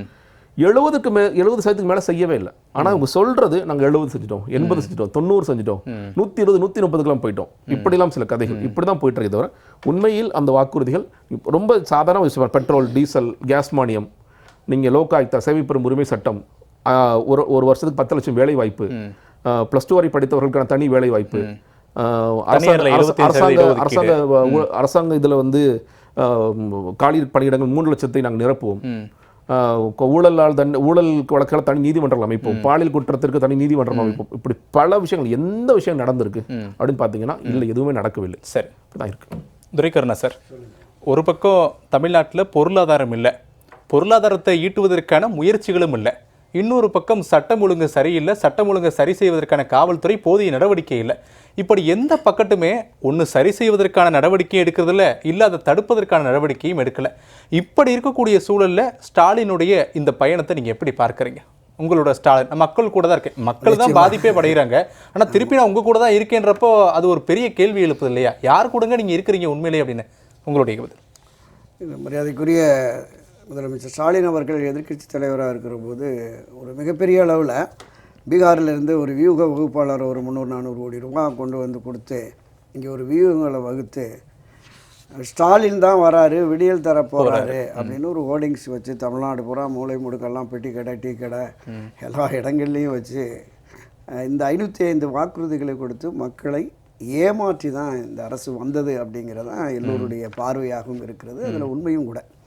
உங்களுடன் ஸ்டாலின் அப்படின்னு இப்போ வர்றாரு. இப்போ இது வரைக்கும் யாரோட அவர் இருந்தாருங்கிற கேள்வியும் பொது வெளிகளில் இருக்க தவிர்க்க முடியல. இப்போ நீங்கள் சுதந்திரத்திற்கு பிறகு பிறந்தவர் காமராஜர், பெரிய ஒரு பக்தவச்சலம், பேரறிஞர் அண்ணா, அதுக்கு அடுத்து புரட்சித் தலைவர் எம்ஜிஆர், செல்வி ஜெயலலிதா ஆகியோர் எல்லாமே முதலமைச்சராக இருக்கிற போது அந்த முதலமைச்சரை முன்னிலைப்படுத்தி எந்த திட்டமும் பெரிய அளவில் வந்ததை பார்த்ததில்லை. திரு கருணாநிதி அவர்கள் ஆட்சி காலத்தில் தான் அப்போ ஒரு பெரிய விமர்சனம் இருந்தது. நெல்லுக்கும் புல்லுக்கும் கூட தன் பெயர் குடும்ப பெயரை வைக்கிறாரு. கருணான்னு ஒரு நெல், புது ரக நெல் அறிமுகம், ஒரு பாசி பயிருக்கு அஞ்சுகம் பாசி பயிர்னு பேர் சூட்டினாங்க. அதெல்லாம் பழைய வரலாறு இருக்குது. அதைத் தொடர்ந்து அவர் கொண்டு வந்த அந்த காலத்தில் கலைஞர் கண்ணொளி வழங்கும் திட்டம், கலைஞர் பிச்சைக்காரர்கள் மறுவாழ்வு திட்டம், கலைஞர் தொழுநோய் ஒழிப்பு திட்டம், இப்படி பல திட்டங்கள். இப்போ அண்மையில் கூட கலைஞர் காப்பீட்டு திட்டம்னு கடந்த ஆட்சியில் கூட கொண்டு வந்தாங்க. இப்போ அதே பாணியில் முதலமைச்சர் ஸ்டாலினை முன்னிலைப்படுத்திய ஒவ்வொரு திட்டத்தையும் கொண்டு வந்து மக்களுடைய அந்த அவங்களுடைய எண்ணங்களை, அவர்களுடைய எதிர்பார்ப்புகளை திசை மாற்றி மடை மாற்றி ஒரு விளம்பர அரசாக இந்த அரசு. நீங்கள் எங்கே போய் பாருங்கள், பஸ் ஸ்டாண்டுகளில், வெளியில், கிராம பகுதிகளில் கூட அந்த குழந்தைகளோட சாப்பிட்ற போது காலை உணவு திட்டம்னு போட்டு அந்த உணவு திட்டத்துக்கு செலவு பண்ணுறதை விடவும் இந்த விளம்பரத்துக்கு அதிகமாக செலவு பண்ணுறாங்க அப்படிங்கிறத பார்க்குறோம். இப்போ அந்த காலகட்டத்திலே கூட பார்த்தீங்கன்னா அந்த லஞ்ச ஊழல் என்பது ஊழலுக்காக ஒரு அரசு கலைக்கப்பட்டதுன்னா திராவிட முன்னேற்ற கழக அரசு தான். 1973 72 காலகட்டங்களில் மரியாதைக்குரிய புரட்சித் தலைவர் எம்ஜிஆர் அவர்களும் பெரியவர் பொது உடைமை கட்சி தலைவர் கல்யாண சுந்தரமும் ஒரு 58 குற்றச்சாட்டுகளை கொண்டு போய் கொடுத்தாங்க டெல்லியில். அதில் ஒரு 28 குற்றச்சாட்டுகளுக்கு ஆதாரம் இருக்கிறதுன்னு தான் சர்க்காரியா கமிஷனை போட்டு விசாரணை நடந்தது. 1977 பிப்ரவரியில் சர்க்காரியா கமிஷன் போட்டு இங்கே தான் நம்ம மல்லிகை இல்லம்னு சொல்லி அடையாறில் தான் போட்டது. கிட்டத்தட்ட அந்த சர்க்காரியா நீதிபதி தலைமையிலான குழுவில் வந்த சாட்சியங்கள்லாம் பல ஆயிரக்கணக்கான 13,000 பக்கங்கள் அந்த சாட்சியங்கள் இருந்தது. அன்றைய தினம் இந்த பூச்சி மருந்து ஊழல், கோதுமை பேர ஊழல், இது எல்லாமே நிரூபிக்கப்பட்டதாக தான் அந்த இதில் முதல் அறிக்கையில் வந்தது. ஆனால் அதை அப்படியே மடைமாற்றம் செய்து மத்திய ஆட்சி கட்சியில் யார் வருகிறார்களோ அவர்களை பிடித்து இது அரசியல் ரீதியான குற்றச்சாட்டு. ஏன்னா அந்த விசாரணை கமிஷன் அமைத்தது திருமதி இந்திரா காந்தி அவர்கள் மத்திய அரசில் இருக்கிற போது. எனவே அவர்களுக்கு இந்த மாதிரி சரண்டர் ஆகி அந்த விஷயங்கள்லாம் எடுத்துகிட்டு வந்துட்டார். இப்போது இந்த சூழலில் அந்த லஞ்ச ஊழலின் நீட்சியாக தான் இப்போ பார்க்குறோம். அண்ணா திராவிட முன்னேற்ற கழக ஆட்சி கலெக்ஷன், கமிஷன், கரப்ஷன் போயிடுச்சு. நாங்கள் ஆட்சி அதிகாரத்திற்கு வந்த 6 மாத காலத்திற்குள்ளே தனி நீதிமன்றங்களை அமைத்து எல்லாத்தையும் கண்டுபிடிச்சு தவறு செய்தவர்களை சிறையில் தள்ளி சொத்துக்களை பறிமுதல் செய்து அரசு கசானாவுக்கு கொண்டு வருவோம் அப்படின்னு ஒரு வாக்குறுதியை கொடுத்தார். அந்த கலெக்ஷன் கரப்ஷன் கமிஷனுடைய நீட்சியாக இன்றைக்கு பல ஆயிரம் கோடி ரூபா மரியாதைக்குரிய முன்னாள் நிதியமைச்சரும் இன்றைக்கி அந்த தகவல் தொழில்நுட்பத்துறை அமைச்சருமா இருக்கிற பிடிஆர் பழனிவேல் தியாகராஜன் ஒரு வடிவடி இதில் வந்ததில்ல 30,000 கோடிக்கு மேலே இப்போவே சம்பாதிச்சு இப்படியெல்லாம் கணக்கு காட்ட போகிறாங்கன்னு சொல்லி அதுதான் இயல்பான நிலையாக இருக்கிறது. ஒரு ஆண்டுக்கு அன்றைக்கு 2021 அதிமுக ஆட்சிக்கு போகிற போது மாதம் சுமார் 36,000 கோடி ஆண்டுக்கு டாஸ்மாக் வருமானம்னு இருந்தது. இங்கே செந்தில் பாலாஜி வந்ததுக்கு பின்னாடி 50,000 கோடின்னு சொல்லிட்டு ஒரு இலக்கை நிர்ணயிச்சு அதிகமாக விற்பனை செய்கிற மாவட்ட நிர்வாகத்திற்கு பரிசு அறிவிச்சு அப்படியெல்லாம் அறிவிச்சு அது சரி இதுதான் பரவாயில்ல அரசுக்கு வருமானம், ஏதோ ஒரு திட்டங்கள் மக்கள் நல திட்டங்களை செய்கிறாங்கன்னா இதை விட 2 மடங்கு பல ஆயிரம் கோடி திசை மாற்றப்படுகிறது, மடைமாற்றப்படுகிறது. அங்கே அந்த போலி மது, போலி பில்லு போடுறது, மதுக்கடைகளை இல்லீகல் பார், அரசு அனுமதி இல்லாத பார்கள் அனுமதிக்கிறது, அங்கே 2 மடங்கு விற்பனை, பாட்டிலுக்கு 10 ரூபான்னு சொல்லிட்டு இந்த திராவிட முன்னேற்ற கழகம் 10 ஆண்டுகள் ஆட்சி அதிகாரத்திலே இல்லை. இந்த காஞ்ச மாடு கம்புல பூந்த கணக்குன்னு ஒரு கிராம பழமொழி இருக்குது. அது மாதிரியாக இன்னும் பல தேர்தல்களுக்கு நாம் நிதியை சேர்த்து கொள்ள வேண்டும் என்கிற அடிப்படையில் தான் மிக மிக மிக தீவிரமாக இந்த பணியில் ஈடுபட்டிருக்காங்க. இதற்கு குரல் கொடுக்க வேண்டிய, எதிர்த்து குரல் கொடுக்க வேண்டிய பொது உடைமை கட்சி, தேசிய கட்சி, காங்கிரஸ் உள்ளிட்ட திராவிட முன்னேற்ற கழகத்திலே அணி சேர்ந்திருக்கிற அந்த அரசியல் கட்சிகள் வாய்மூடி மௌனிகளாக இருக்கிறார். அங்கங்கே தொழிற்சங்கங்கள் ஏதோ குரல் கொடுக்குறாங்களே தவிர பிரதான கட்சி எதுவுமே செய்யலை. அவங்க இந்த சீட்டுக்கும் நோட்டுக்கும் பேரம் பேசுறதே தங்களுடைய பிரதான கொள்கை நோக்கம் என்கிற அடிப்படையில் போகிறது தான் வேதனையாக இருக்குது. இப்போ இந்த சூழல் மாற வேண்டும் என்றால் ஆட்சி மாற்றத்தை கொண்டு வரக்கூடிய தகுதி படைத்த அனைத்து இந்திய அண்ணா திராவிட முன்னேற்ற கழகம், இந்த என்டிஏ அணி, இது ஒரு வலுவான கட்டமைப்போடு இப்போ திராவிட முன்னேற்ற கழகம் கடந்த 19 தொடர்ந்து தன்னுடைய கட்சி அவங்கள வச்சுருக்காங்க, நிரந்தரமாக வச்சுருக்காங்க. அப்போ அதற்கு எதிராக ஒரு வலுவான ஒன்றுபட்ட அனைத்து இந்திய அண்ணா திராவிட முன்னேற்ற கழகம், இந்த விலக்கி வைக்கப்பட்டவர்கள், விலகிச் சென்றவர்கள், அதிருப்தி இருப்பவர்கள் அனைவரையும் ஒருங்கிணைத்தால் தமிழகத்தினுடைய ஆகப்பெரிய கட்சி அதிமுக தான். அது என்டிஏ அணியோட அணி சேருகிற பொழுது நிச்சயமாக ஆட்சி மாற்றத்தை கொண்டு வர வேண்டும். பிரதான எதிர்க்கட்சிக்கு அதற்கான பொறுப்பும் கடமையும் இருக்கிறது. அதை உணர்ந்து செயல்பட வேண்டும். இந்த பணியில் ஈடுபடுகிற மரியாதைக்குரிய திருமதி வி.கே. சசிகலா அவர்கள், திரு ஓபிஎஸ் அவர்களுடைய அந்த எண்ணமும் ஈடேறி கட்சி ஒன்றுபட்டால் மட்டுமே திமுக வீழ்த்த முடியும். அப்படி இல்லை என்கிற போது மீண்டும் திராவிட முன்னேற்ற கழகம் ஆட்சிக்கு வருமே என்றால் ஒரு மிகப்பெரிய பின்னடைவை, சரிவை கட்சியும் சந்திக்கும், மக்களும் ஒரு பெரிய இன்னல்களுக்கு ஆளாக்கப்படுவார்கள். அதை உணர்ந்து செயல்பட போகிறார்களா பிரதான எதிர்க்கட்சி? சரி, நம்ம தொடர்ந்து பேசலாம். நித்யானந்தம் ஐயா, ஒரு பக்கம் பொருளாதாரங்கள் குறித்தெல்லாம் பேசக்கூடிய அதே நேரத்தில் தமிழகம் உண்மையிலேயே வளர்ச்சி பாதையில் தான் இருக்குதா உங்களுடைய பார்வையில்? நிறைவான கருத்து. தமிழகம் கடுமையான வீழ்ச்சி பாதையிலே சென்று கொண்டிருக்கிறது. தமிழகத்தில் ஆட்சி இருக்கிறதா இல்லையா என்று கூட தெரியவில்லை. வன்முறைக்கு மட்டுமே தான் ஆட்சி நடைபெற்று கொண்டிருக்கிறது. போலீஸ் ராஜ்யம் தான் நடந்து கொண்டிருக்கிறது. வேறு எதுவுமே இங்கே சரியாக நடக்கிறதா தெரியல.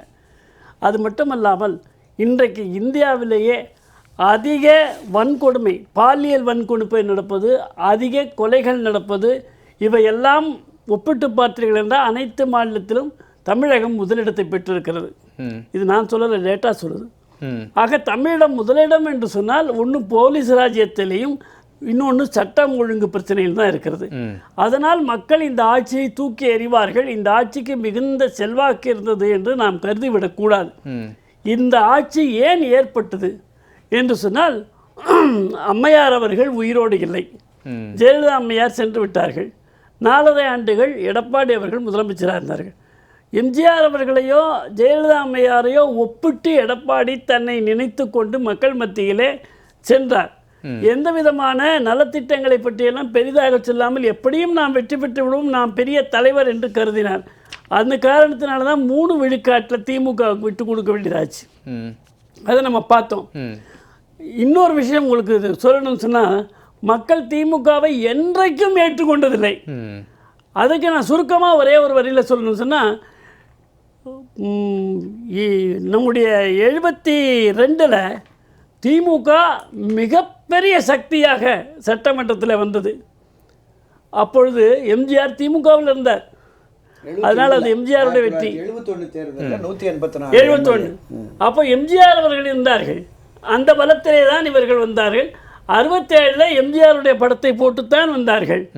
எம்ஜிஆர் திராவிட முன்னேற்ற கழகத்திலிருந்து வெளியேற்றப்பட்டவுடன் ஒரு தேர்தலில் கூட எம்ஜிஆர் உயிரோடு இருக்கின்ற வரையிலும், அவர் அமெரிக்காவில் படுத்த படுக்கையாக இருக்கின்ற நேரத்திலும் கூட, ஜெயலலிதா அம்மையார் இருக்கின்ற வரையும், கருணாநிதியால், ஸ்டாலின் அவங்க அப்பா கருணாநிதியால் எதுவுமே செய்ய முடியவில்லை. ஆனால் அதிமுக ஆட்சிக்கு வருகின்ற நேரத்தில் எல்லாம், பல தேர்தலில் அதிமுக ஆட்சிக்கு வந்திருக்கேன், ஒரு முறை கூட எதிர்கட்சியாக கூட திமுகவை மக்கள் வரவேற்கவில்லை. எதிர்கட்சி அந்தஸ்தை கூட பெறாத திமுகவாகத்தான் மக்கள் வைத்திருந்தார்கள். எனவே மக்கள் திமுகவை எந்த காலத்திலும் விரும்பவில்லை. இப்பொழுது ஜானகி ஜெயலலிதா அணி பிரிந்த பொழுது ஒரு முறை வந்தார்கள். அப்பொழுது எதிர்கட்சி அதிமுகவாக இருந்தது, அங்கீகரிக்கப்பட்ட எதிர்கட்சி. இந்த எடப்பாடி அவர்கள் ஆட்சிக்கு பிறகு 10 ஆண்டுகள் ஆண்ட பிறகு எம்ஜிஆர் ஜெயலலிதா இல்லாத ஒரு சூழ்நிலையிலும் எடப்பாடி இந்த தேர்தலை எளிதாக வென்றுவிடலாம் என்று கருதிய காரணத்தினாலும் தோற்கடிக்கப்பட்டது. எனவே திமுகவிற்கு என்றைக்குமே தமிழக மக்கள் ஆதரவு கொடுத்தது கிடையாது, எதிர்கட்சி அந்தஸ்தையும் கொடுத்தது கிடையாது. வரலாற்று பூர்வமான ஒரு உண்மை என்று சொன்னால், தமிழக சட்டமன்றத்தில் ஒரு சீட்டு மட்டுமே வெற்றி பெற்ற ஆண்ட கட்சி திமுக. சரி, ரைட். நிறைவான கருத்தை எடுத்துக்கிறேன். சொல்லுங்கள் சார். அதாவது தமிழகம் வளர்ச்சி பாதையில் போய் கொண்டிருக்கிறதா? நான் ஆமாம், தமிழகம் வளர்ச்சி பாதையில் போய் கொண்டிருக்கிறது. கடன் வாங்குவதில் வளர்ச்சி பாதை. அதிர்ச்சி ஆகிட்டேன். ஆமாம், 2ல் சொல்கிறேன். 2011 அம்மையார் ஜெயலலிதா ஆட்சிக்கு வரும்போது 1.1 லட்சம் கோடி ரூபாய் இருந்தது. அதிமுக ஆட்சி முடியும் போது 4.5 லட்சம். அதாவது அந்த 10 ஆண்டுகளில் கிட்டத்தட்ட ஒரு 3.5 லட்சம் கோடி கடன். 10 ஆண்டுகளில். இப்போ 4.5 ஆண்டு கூட முடியல. இப்போ கிட்டத்தட்ட 4.25 லட்சம் கோடி கடன் வாங்கிட்டாங்க. 5 லட்சம் கோடி கடன் வாங்கிட்டாங்க. அது சாதனை தான். அதாவது இவங்க எதுக்கத்தாலும் கேட்டால் என்ன பண்ணுவாங்கன்னா, இந்த மாதிரி மத்திய அரசாங்கத்தை குறை சொல்லுவாங்க. நீங்கள் பக்கத்தில் இருக்கிற உங்களோட அமைச்சர்கள் பிடிஆர் பழனிவேல் தியாகராஜன் என்ன சொல்கிறாருன்னா, ரெவென்யூ லீக்கேஜ் 3% மாநில வருமானத்தில் ஜிஎஸ்டிபியில் 2லேருந்து 3% லீக்கேஜ் ஆகி கொண்டிருக்கிறது. குறிப்பாக டாஸ்மாகில் 50%. ஐயா சொன்னார் பார்த்தீங்களா, 55,000 கோடின்றது அது ரிப்போர்ட் பண்ணப்பட்ட வருவாய். அது இல்லாமல் 50% லீக்கேஜ் ஆகி கொண்டிருக்கிறது. ஸோ நம்மளோட ஜிஎஸ்டிபியில் பார்த்தீங்கன்னா 35 லட்சம் கோடி ரூபாய் நம்மளோட மாநில வருமானம். அதில் 3% போட்டிங்கன்னா 1,05,000 கோடி ரூபாய். 1 லட்சம் கோடி ரூபாய் வச்சுக்கோங்களேன். 1 லட்சம் கோடி ரூபாய் காணாமல் போய் கொண்டிருக்கிறது. வருடம் நம்ம 1 லட்சம் கோடி ரூபாய் கடன் வாங்குறோம். நீங்கள் அவர்கிட்ட அறிவுரையை கேட்டு, ஆனால் அறிவுரை சொன்ன நபர் என்ன பண்ணிட்டீங்க, நீங்கள் நிதித்துறையிலேருந்து தூக்கிட்டு ஐடி டெக்னாலஜியில் போட்டு விட்டு அவரை வாய்மூடி மௌனமாக இருக்க சொல்லிட்டீங்க. இப்போ அந்த 1 லட்சம் கோடி ரூபாய் கடன் இருந்தால் கண்டிப்பாக இந்த 5 வருடங்களில் 4.5 வருடங்களில் நீங்கள் வாங்கின கடன்லாம் அடைக்கப்பட்டிருக்கும். ஸோ இதை மாதிரி பக்கத்தில் அமைச்சர்களையும் வைத்துக்கொண்டு மக்கள்கிட்ட எதுவும் கேட்காம நீங்கள் இது மாதிரி நிர்வாகத்தை வந்து நிதி நிர்வாகத்தை ஒரு சீர்கேடான நிலைமையில் வச்சிருக்கிறதுனால தான் பார்த்தீங்கன்னா இன்றைக்கி இந்த நிலைமையில் இருக்கும். நீங்கள் என்ன பணம் கொடுத்தாலும் அதை கடன் வாங்கி கொண்டு தான் கொடுக்குறீங்க. மக்கள்கிட்டேருந்து மக்கள் கொடுக்குறேன்னு சொல்கிறீங்க, ஆனால் மக்கள் தலையிலே திருப்பி கடனை சுமத்தி விட்டு போவது தான் இந்த ஆட்சின்னு நான் பார்க்குறேன். சரி, ரைட். இறுதியாக என்னன்னா, பல்வேறு விதமான கோரிக்கைகளை முன்னெடுத்து பல்வேறு அமைப்புகளும் அரசு சார்ந்த சாராத அமைப்புகளும் போராடுகிற பொழுது அவர்களுடைய கோரிக்கையை ஏற்காமல் அவர்களை கைது செய்வது, துன்புறுத்துவது மட்டுமே இந்த அரசனுடைய போக்காக இருக்குது. உதாரணத்துக்கு ஒரே ஒரு நிமிடம் தொடர்ந்து சகோதரர் ஜெயதீஷ் கூட சுட்டி காட்டினார். இந்த மருத்துவர்கள் 4 ஆண்டுகளாக போராடி வருகிறார்கள். கொரோனா காலத்தில் உயிரிழந்த டாக்டர் நித்யானந்தனுடைய மனைவிக்கு ஒரு கருணை அடிப்படையில், அது பட்டதாரி பெண், அவங்களுக்கு வேலை கொடுங்கங்கிறாங்க, கொடுக்கல. முன்னாள் முதலமைச்சர் மறைந்த திரு கருணாநிதி அரசாணை 354 போட்டு எங்களுக்கு நல்லது செய்கிறேன்னு சொன்னார். உங்கள் அப்பா போட்ட அந்த ஜீவோவாவது நிறைவேற்றி வாக்கு கொடுங்க. பல மாநிலங்களில் வாங்குற அந்த மருத்துவர்கள் வாங்குற அரசு மருத்துவர்கள் வாங்குற ஊதியத்தில் பாதிக்கு கீழே தான் எங்களுக்கு கிடைக்குது அப்படின்னு போராடி வருகிறார்கள். இந்த மாற்றாந்தாய் மனப்பான்மையுடைய உயிர்காக்கும் மருத்துவர்களுக்கு கூட இவங்க உதவலைங்கிற அந்த குற்றச்சாட்டு இருக்கிறது. ஒரே வரியில் இந்த ஜாக்டோ ஜியோ சொன்னாங்க, அந்த அமைப்பினர் ஒரு தீர்மானம் போட்டிருக்காங்க. எதிர்க்கட்சியாக திரு ஸ்டாலின் அவர் இருக்கும்போது எங்களுக்கு ஆதரவாக அனுசரணையாக இருந்தார், எனவே அவரை வரும் தேர்தலில் எதிர்க்கட்சி தலைவர் ஆக்குவோம் என்று ஒரு தீர்மானத்தையே போட்டிருக்காங்க. அது நடக்கும்னு பார்ப்போம். ஜெகதீஸ்வரன் சார், நிறைவாக சுருக்கமாக மக்களுக்கான பணிகளை நாம் வந்து சரியாக, எந்த கட்சிக்குமே அது பொருத்தமான ஒன்று தான். மக்களுக்கான பணிகளை நாம் சரியாக செய்து வந்தால், நான் வந்து இந்த மாதிரி ஓரணியில் தமிழ்நாடு வீட்டுக்குள்ளே புகுந்து உங்கள் டேட்டாவை எடுக்கிறது, தனியுரிமையில் தலையிடுவது போன்ற எந்த விஷயங்களும் செய்ய வேண்டிய அவசியம் இல்லை. தேர்தல் நேரத்தில் பிரச்சாரத்தை செய்து நாங்கள் தேர்தல் அறிக்கை கொடுத்த 505 வாக்குறுதிகளில் இத்தனை வாக்குறுதி நிறைவேற்றி இருக்கின்றோம், இத்தனை வாக்குறுதி நிறைவேற்ற முடியாமல் போய்விட்டது, அதற்கு காரணம் இது அப்படின்னு சொன்னீங்கன்னா மக்கள் அது நிச்சயமாக புரிந்து கொள்வார்கள். இன்னொன்று நீங்கள் என்ன ஆகிடும்னா, இப்போ வந்து இந்த மாதிரி 1000 ரூபாய் பணம் கொடுத்துட்டே இருக்கிறாங்க. இன்னொரு பக்கம் நம்ம பார்க்குறோம், நம்ம அரசாங்க பள்ளிக்கூடங்கள் நிலைமை என்னவாக இருக்கின்றது, நம்மளுடைய அரசு மருத்துவமனை நிலைமை என்னவாக இருக்கு. அதான் சொன்னேன், நீங்கள் அரசு சார்ந்த அரசு நடத்தும் எல்லா துறைகளையும் நீங்கள் மக்கள் யோசிச்சு பாருங்க, அது எப்படி இருக்கு. சரி, தனியாருக்கு இவர்கள் தாரை வார்த்த துறைகள் எப்படி இருக்கு அப்படிங்கிறத மட்டும் யோசிச்சு பார்த்தாங்கனாலே மக்களுக்கே ஒரு புரிதல் இருக்கும். அரசினுடைய இது புரிஞ்சிடும் நமக்கு. சரி நேயர்களே, இன்றைய தினம் உங்களுடன் ஸ்டாலின் திட்டம் 4 ஆண்டுகளாக இவர் யாருடன் இருந்தார் என்ற தலைப்பின் கீழ் தான் நம் விவாதத்தை நகர்த்தியிருந்தோம். இந்த நிகழ்ச்சியை முடிப்பதற்கு முன்னதாக நேயர்களிடம் ஒரே ஒரு கேள்வி. 4 விருந்தினர்கள் பல கேள்விகளை முன்வைத்திருந்தார்கள். இந்த நிகழ்ச்சியை பார்க்கக்கூடிய பல நேயர்களும் திமுக 2021 அவர்கள் அளித்திருக்கக்கூடிய வாக்குறுதிகளை நம்பி வாக்களித்த பலரும் இந்த நிகழ்ச்சியை பார்க்கலாம். திமுக அவர்கள் வாக்களித்ததற்கு அவர்கள் கொடுத்த வாக்குறுதிகளை சிலவற்றை நிறைவேற்றி இருக்கிறார்கள் அப்படின்றத சில கேள்விகளாக உங்களோடு இந்த நிறைவுரையில் முன்வைக்கிறோம். பொருளாதாரம் மேம்படும் வரை சொத்து வரி உயர்த்தப்பட மாட்டாது, செய்தார்களா? பெட்ரோல் லிட்டருக்கு 5 ரூபாயும் டீசல் 4 ரூபாயும் குறைக்கப்படும். சமையல் எரிவாயு சிலிண்டர் மானியம் 100 ரூபாய் வழங்கப்படும். மாதம் ஒரு முறை மின் கட்டணம் செய்யப்படும். அனைத்து மாநகராட்சியிலும் CNG பேருந்துகள் இயக்கப்படும். தமிழக நிறுவனங்களில் 75% வேலைவாய்ப்பு தமிழர்களுக்கே எனும் சட்டம் தமிழக சட்டப்பேரவையில் கொண்டு வரப்படும். அரசு பள்ளி மாணவர்களுக்கு கை கணினி வழங்கப்படும். மீண்டும் பழைய ஓய்வூதிய திட்டம் அமல்படுத்தப்படும். மாணவர்களின் கல்வி கடன் முழுவதுமாக ரத்து செய்யப்படும். இப்படியான திட்டங்கள் எல்லாம் அவர்கள் கொடுத்த வாக்குறுதிகள் எல்லாம் மிகவும் கவர்ச்சிகரமாக 2021 தமிழக சட்டமன்ற தேர்தலில் இருந்தது. இதில் ஒன்றை கூட நிறைவேற்றப்படவில்லை. இதுதான் இங்கு வந்திருந்த விருந்தினர்களுடைய பலருடைய கேள்விகளும் ஆதங்கங்களும். வருவாய் ஒரு பக்கம் இருக்கிறது, அதே நேரத்தில் கடன் சுமைகள் அதிகரித்திருக்கிறது. மற்றொரு பக்கம் தேர்தலின் போது வாக்களித்த மக்களுக்கு கொடுத்த வாக்குறுதியை கூட நிறைவேற்ற முடியாத அரசாக தமிழக அரசு 4 ஆண்டுகளாக இருந்திருக்கிறது. இதே நிலை சென்றால் தமிழகம் பேராபத்தை சந்திக்கக்கூடும் என்பதுதான் விருந்தினர்களுடைய நிறைவான கருத்தாகவும் இருக்கிறது. விவாத நிகழ்ச்சியில் பங்கேற்ற விருந்தினர்களுக்கும் நன்றி, நேயர்களுக்கும் நன்றி. மற்றொரு விவாத நிகழ்ச்சியில் சந்திக்கலாம். நன்றி, வணக்கம்.